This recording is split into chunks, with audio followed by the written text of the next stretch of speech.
Donald Trump does an interview with Time magazine. They question him about a number of different stories that he's told that don't seem to add up. And he has a number of excuses, and they are comical. The last one is the best one, when, as usual, he appears to be a complete and utter child. So don't miss that one. But let me go through them all because they're all fun. So they ask him, hey, Jay, you said Obama wiretapped you. The head of the FBI, James Comey, just came out and publicly and on the record said he did not wiretap you. How do you feel about that? He says, I have articles saying it happened. You're the president now. You can't just be a conspiracy theorist listening to Breitbart, InfoWars, etc. You have all the intelligence community at your disposal. You can't say, I'm not going to use my intelligence community. I have articles saying it happened. Okay, now if that's the only thing he said, it wouldn't be the end of the world. And by the way, there's a Guardian article that had said that there was a warrant that they asked for but did not receive at Trump Tower. Now, but you go on. Then they ask him, hey, that crazy story you had about how Ted Cruz's father was part of the assassination of JFK. I mean, you got to take that one back, right? No, he goes back to the same article thing. He says, but that was in the newspaper. I didn't say that. I was referring to a newspaper.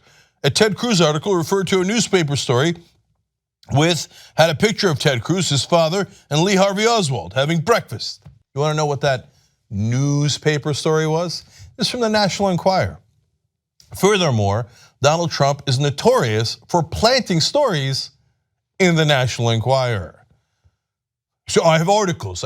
We have a president who doesn't rely on his FBI, NSA, or CIA. He relies on the National Enquirer and insane websites like InfoWars that say that the Sandy Hook massacre was a false flag operation, possibly orchestrated by the Democrats. There's some chance the president is insane. Okay. Then they say, hey, your poll numbers are dropping. Isn't that a point of concern for you? So this cuts two different ways. This is very interesting. So he says, the country believes me. Hey, I went to Kentucky 2 nights ago. We had 25,000 people in a massive basketball arena. There wasn't a seat. They had to send away people. Okay. Now, the reason this cuts two different ways is that he truly believes this. And he thinks the fervor of his own supporters equals the number of supporters, which is not the case. But he won the presidency, so he thinks, I knew it. I saw the big crowds and I'm a child and I thought that equals that I'm gonna win. But it turns out in his case, he did win. So he feels totally vindicated. Now, I'm gonna tell you though, that is a giant political mistake. Because if you're overconfident because you happen to beat one of the most unpopular people to ever run for president, and you mistake the passion of your own supporters for the breadth of supporters you have overall in the country, you are going to run into an iceberg and you're gonna hit it really hard.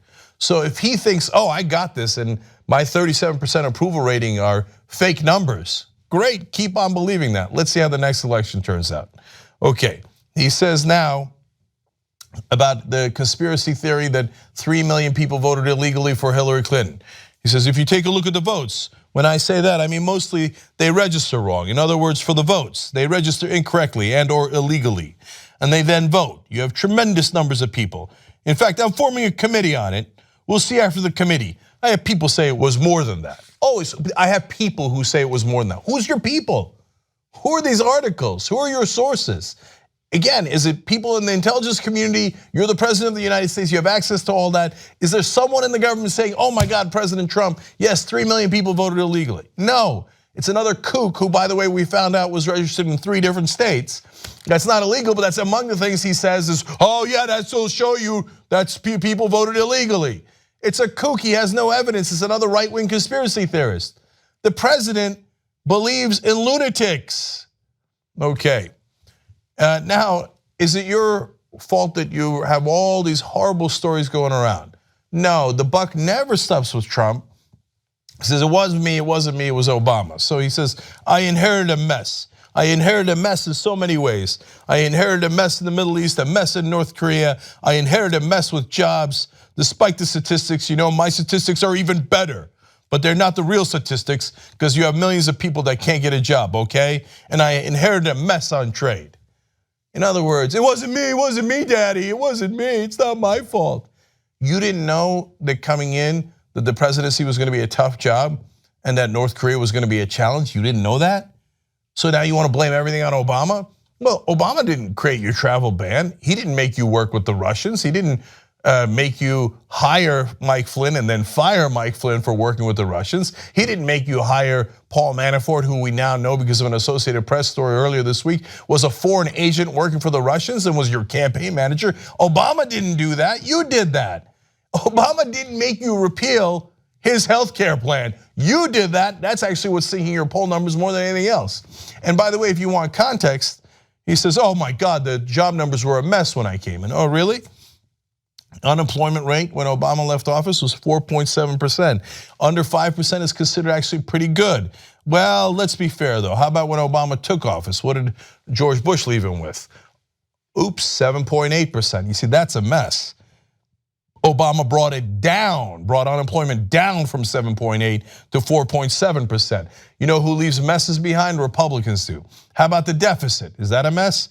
Well, right now, in Obama's last year, we had a $587 billion deficit. That looks pretty bad, I understand that, right? Well, so let's look at context. What was the deficit that Obama inherited from Bush?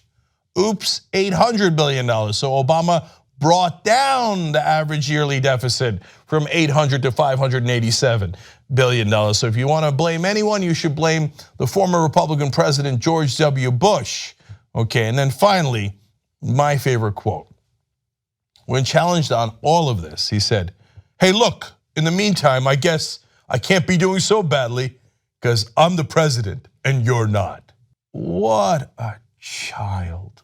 What a dunce. I'm rubber and you're glue and it bounces off me and it sticks on you. What kind of a third grader are you? It's actually an embarrassment to third graders to put you in the same category as them. He's a reporter, he didn't run for president. And I get it, you have this hubris. Oh, I got these big crowds and I beat Hillary Clinton, who by the way is now sitting at a 35% approval rating. That was a very, very low bar to clear. Yes, the Democrats are an absolute mess, that part is true. But beating them was not a big prize. It was not the hardest thing in the world to do in the current state that they're in, right? But he doesn't get that. He thinks it's because he's fantastic, he's tremendous. So he looks at a reporter, he's, oh, I'm the president, not you, I got you.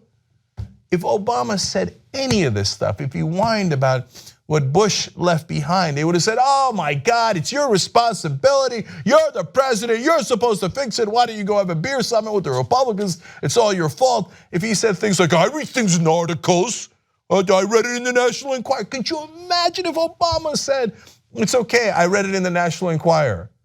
The world would have exploded. If Obama said to turn to any, like imagine he turned to a Fox News host and said, oh yeah, I'm the president, not you. Everybody would have lost their minds. We've gotten used to what a complete and utter child our president is.